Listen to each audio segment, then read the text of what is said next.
Hi, this is Ike from Groovy Entertainment. Today we got another record to play for you. Today record Barbie Christmas from 1981. So let's get started.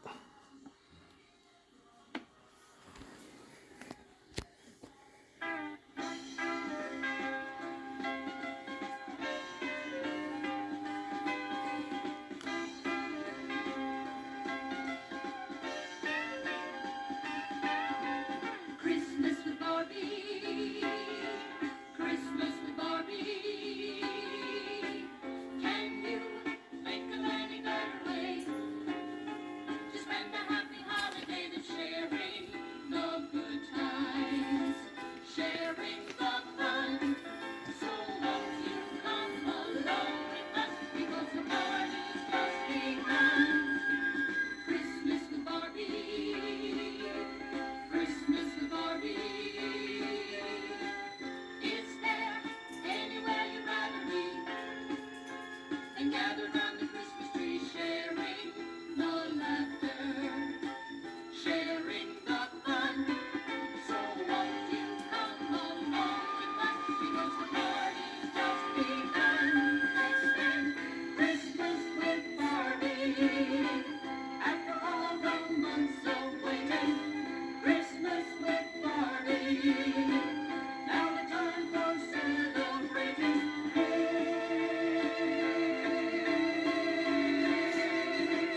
So let's spend Christmas with Barbie this year.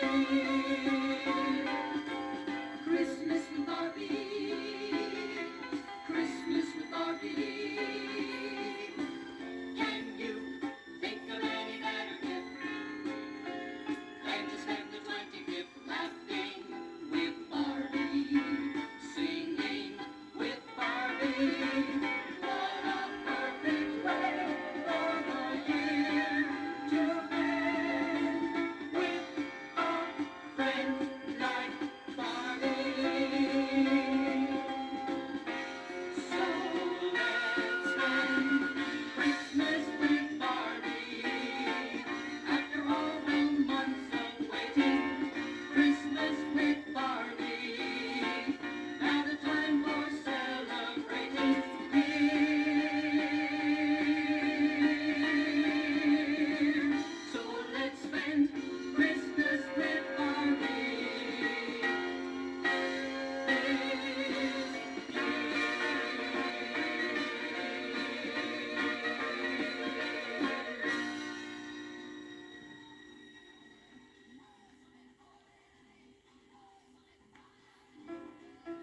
Hi, everybody.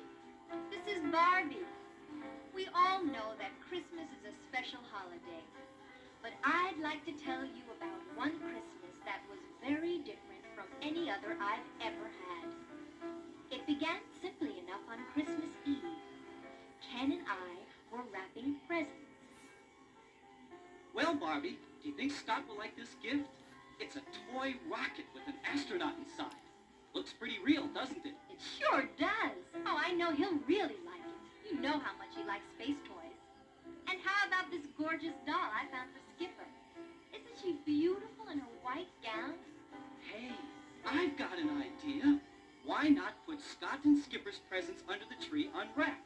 That way, when we all get together tomorrow to open the gifts, those will be the first gifts they see. Oh, you know, Ken, that's a great idea.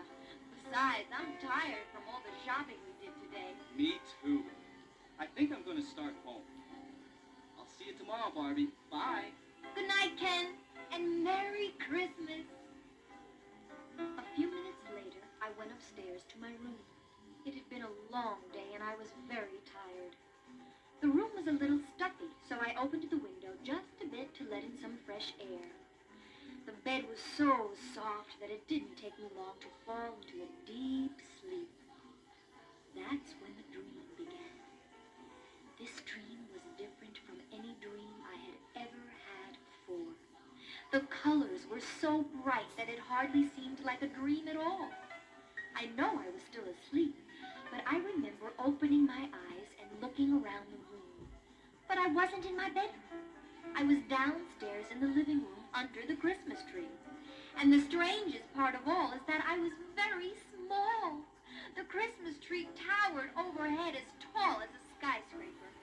I looked at the clothes that I was wearing, and that's when I realized I had become the doll under the tree. I blinked my eyes and looked around the room. Everything was so very large. The legs of a nearby chair seemed as tall as pillars. All around me were Christmas presents as big as houses. Oh, this is very strange, I said aloud. Suddenly, a jack-in-the-box that was nearby popped open. Oh, it gave me quite a scare. Hey, what's so strange about it? oh, I know. You didn't think toys could talk, did you, my sweet? Well, no, I didn't. But now, well, I'm not so sure. And just what do you think we do all day when the humans aren't around? Of course we talk. We dance and sing. We do anything we feel like doing. Just as long as we stop before they see us. They? Who are they? Why, the humans, of course. The humans? But I'm a human. Oh, really? You're gonna fool me? She's a human. Oh, that's it. Oh, But I am a human. I am. This is all a dream. And not a very pleasant one, in fact. Okay, Jack. You've had your fun. Now leave the poor girl alone. Can't you see you're frightening her? I was not frightened of a silly jack-in-the-box. Just perplexed. This is so amazing.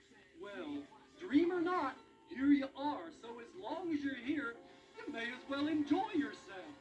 Let me introduce you to your new neighbors. I'm Theodore Bear, but all my friends just call me Teddy. Oh, the cute little number over there by the train set is Fifi, the French poodle. Oh, bonjour, mon chéri. Bonjour. Oh yeah, and the big pile of metal and flashing lights over there, well that's Tobo, the battery-powered robot. But you better watch out for him. He can be a real bully sometimes. I resent that unwarranted accusation. I am no bully. You are simply jealous of my superior intelligence. Not all of us are filled with sawdust and dried beans, you know. Oh, go recharge your batteries, you overgrown tin can, before I take a can opener to you. I'd like to see you try it, you spring brain. Gentlemen, please! Not in front of our guest. And who is that over there by the rocket ship? He looks familiar to me. Oh, that's Captain Kenneth, man. He's the astronaut. You know, he's another one of those newfangled toys. But I gotta say, he's much nicer than old Tobo. Captain Kenneth. Sure, I know him from somewhere, but I can't seem to remember where. Well, that's the whole family. But we have forgotten to meet one person. Who is that? Why, you, of course. Oh, how silly of me. I'm Barbie. Well, Barbie, as official spokesman of this toy community, let me welcome you to Toyland.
All the toys under the tree danced and sang for me. Round and round they marched. Suddenly, we heard a scream. Ah! Oh, Joe, help me! Ah! Everyone stopped dancing and turned to see what was wrong. Oh my God, it's Tobar. He's on the rampage. One of his tubes must have come loose. He's going wild and he's scaring Phoebe half out of her wits. Sure enough, the big robot was sparking and spinning wildly about the room. It was a terrible sight. Unable to control movement. Check central wiring system. Automatic shutdown malfunctioning. Need assistance. Mayday. Mayday. Someone stop me. Stop me. Stop me. Just Stop then, me. robot smashed headfirst into the wall. He turned around and, to my horror, started straight toward me. Smoke was pouring from his ears and loose wires sparked and snapped like snakes. Run, Barbie, run! That big bag of bolts is heading right for you! Quick, Barbie, move! Tobar's out of control. Oh my gosh, Tobar was charging towards me so fast I hardly had time to think. Just when it seemed he would run right over me, the cockpit of the rocket ship flew open and out leaped the astronaut. Look, Teddy, it's the captain. He's going to save her. The astronaut ran towards the crazy robot and tried to climb up his back, but the robot was too hot. He couldn't hold on. oh my goodness, look at those sparks. If someone doesn't stop him, he'll burn the whole Christmas tree down. Quickly, the astronaut tossed a long rope high in the air. It wrapped around one of Tobar's antennas and stuck there. Then he tied the other end of the line to the base of the tree. Just when it seemed that Tobar would run right over me, the line grew tighter and the big robot stopped in his tracks. He rocked from side to side while blue sparks and smoke flew everywhere. Regret malfunction. Unable to stop. I am Tobar. I am not programmed for violence. Batteries failing. I am Tobar. 4D cell robot toy designed to meet all current safety standards. I am Tobar. Tobar. Help me. Without any warning, the robot spun around once and fell to the ground. He landed on the floor with such a crash that he rattled every ornament on the tree. Hooray! Oh, I'm saved! Thank you! My knees were still knocking when the astronaut came to my side. Are you all right, miss? That was a close call. I'll say, but I think I'm all right. Thanks to you, that is. How can I ever repay you, Mr. Oh, I'm silly. Here I am thanking you, and I didn't even know your name. Kenneth, ma'am. Captain Kenneth, U.S. Starship Command. And as for repaying me, let's just say you owe me one. I was happy to have been of service. Service? I would have been crushed by that crazy robot if you hadn't stopped him. Oh, to me, here I am going on, and you don't even know who I am. I'm Barbie. Barbie? What a familiar name. Have we met before? It's funny that you should ask me that, because just a few minutes ago, I was wondering the same thing. I don't recall ever meeting you, and yet somehow I feel as if we had met before. Do you understand? Of course. I feel the same way, too. You know, Barbie, I was just wondering if perhaps... I would like to go for a ride in your spaceship. How did you know? Oh, don't ask me. I'm learning not to question anything in this crazy world. As for the rocket, I'd love to. But where should we go? I don't know much about space travel. I was thinking of a small trip to a nearby planet. Just a short ride, really. Shall we go? I'd love to, Captain. All the toys waved goodbye as Captain Ken and I boarded the rocket for takeoff. Goodbye, Barbie. We're gonna miss you. Come back real soon. 10, 9, 8, 7, 6, 5, 4, 3, 2, 1. Ignition. Lift off. Everyone cheered as the rocket rose up off the ground. With the captain at the controls, we flew through the branches of the Christmas tree. As we circled the room once, I waved to my new friends. Then Captain Ken fired the main engine, and we flew out an open window into the star-filled Christmas sky.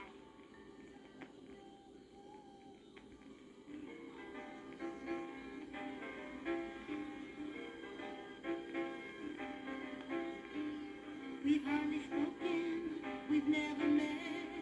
I know that this is the first time, and yet there's something about you that I recognize. The warmth of your smile, the love in your eyes. I've been a dreamer, lost in the sky, thinking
Oh, let's go down for a closer look.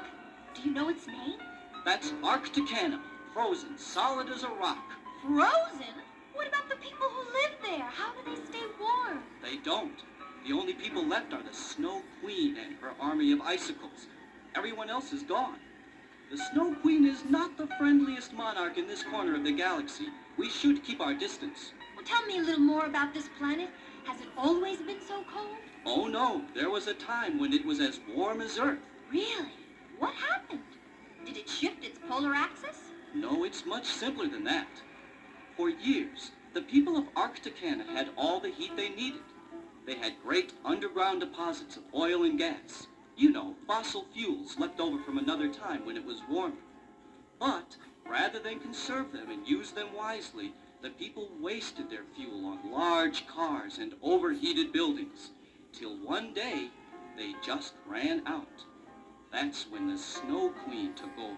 Now she rules the whole planet. Oh, it sounds awful. It is, because once fossil fuels are gone, they can't be replaced. At least not for a couple 100 million years or so. Uh-oh. What's wrong? I don't know. We seem to be losing altitude. Oh no, is something wrong with the ship? I don't think so. It's more like some sort of gravitational beam. Whatever it is, it's pulling us closer to Arcticana. Sure enough, Ken was right. In a few short minutes, the ship was on frozen ground. We found ourselves in the throne room of the Snow Queen herself. Well, well, what a pleasant surprise. If it isn't Ken and Barbie, how nice of you to come and visit. Visit? Don't be ridiculous. You know good and well you forced our ship down with your ray. Silence! You infidel. You will speak only when spoken to. Do you understand? I think you'd better do as she says, Barbie. Let me try another tactic. Greetings, Your Highness. It is an honor to be granted an audience with the great Snow Queen. What are you saying? She's very vain. It's her only weakness. We must confess, Your Refrigerated Excellency, that our visit to your planet is not without selfish motives. I knew it. You are thieves. Or spies, perhaps. Tell the truth, you warm-blooded devil. Oh, no, Your Glacial Grandness. You mistake our nature. We are simple music lovers, and your beautiful voice is fabled to the farthest reaches of the universe. Oh, is it really? Why, of course. And we were hoping that you might favor us with one of your illustrious compositions.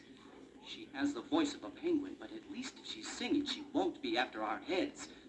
Tell us, Your frosty perfection, will you grant us this great honor? Well, since you phrased it so sweetly, perhaps I might be persuaded to dispense with one of my humble creations. Musicians, please. I am ready to begin.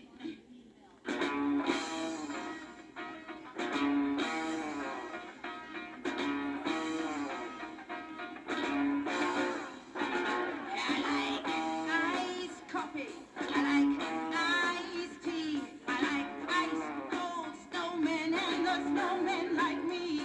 I like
Say it, girl. Say it.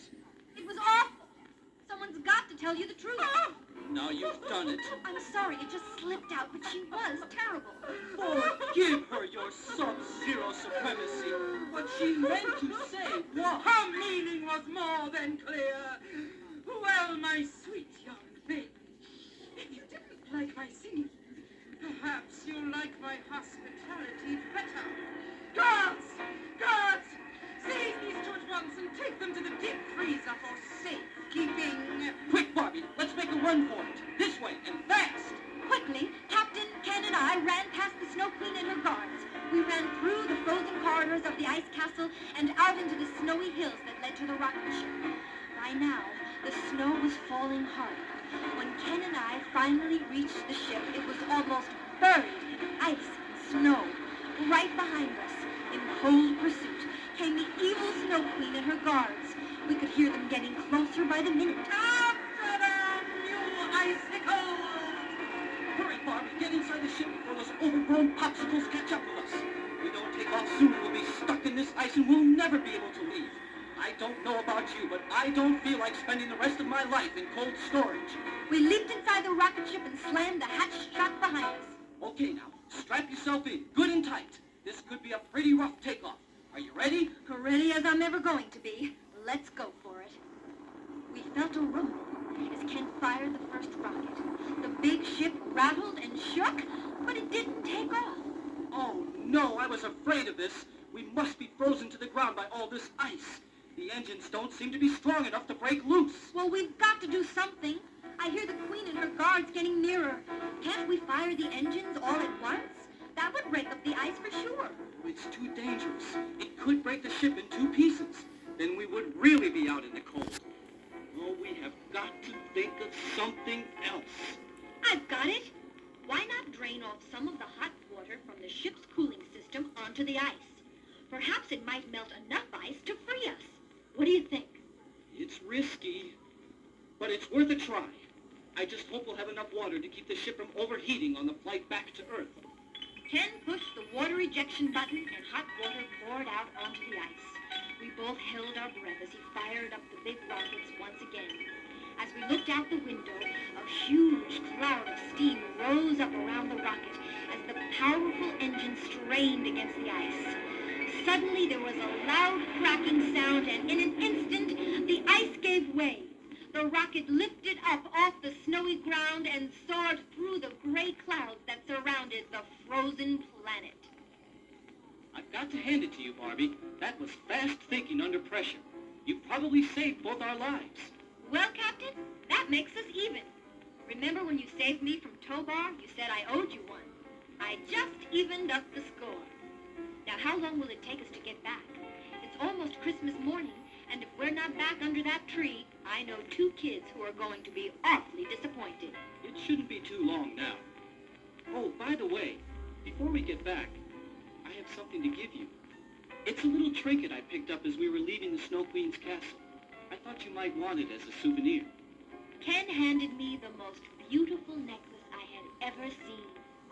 On the end hung a crystal snowflake. It shimmered in the starlight. Oh, thank you. It is so beautiful. I'll keep it always to remind me of my trip to the stars. Uh-oh. The warning lights just came on. I think we're in trouble again. We're running out of water. I don't think we'll have enough to make it back home without overheating the engines. Are we going to crash? I don't know. I'll turn off the rockets and try to bring the ship down. Good idea. Get ready for impact. Fasten your safety belt. Barbie? Barbie, can you hear me? Barbie? Barbie? Barbie? Oh, no! We're going to crash! Look out!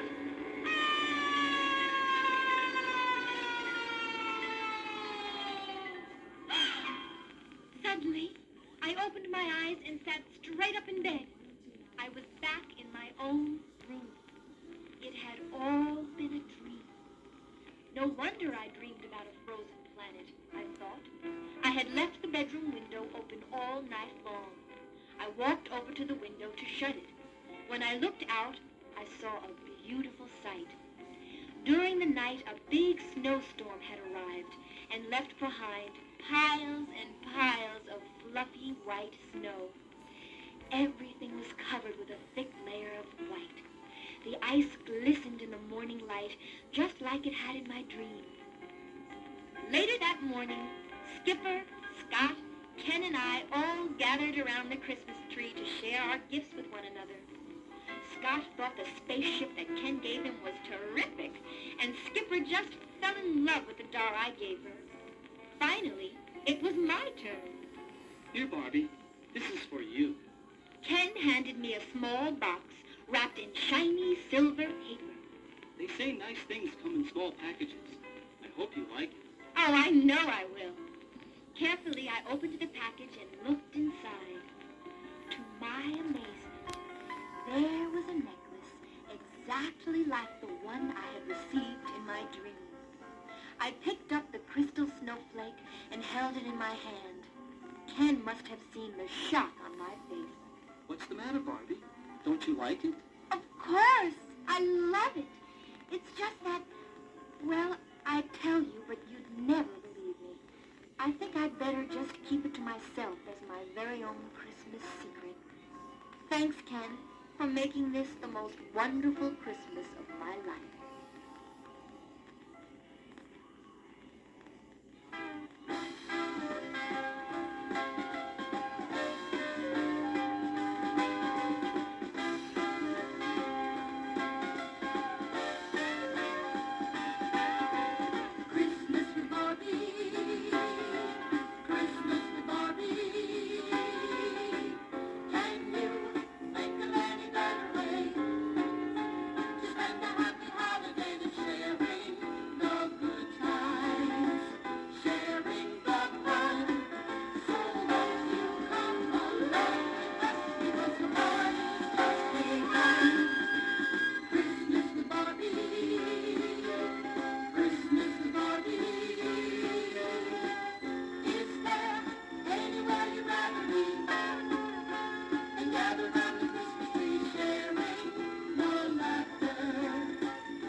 So that was Barbie Christmas for 1981. So if you like, subscribe, share, and comment. Have a groovy day with another video coming out real soon.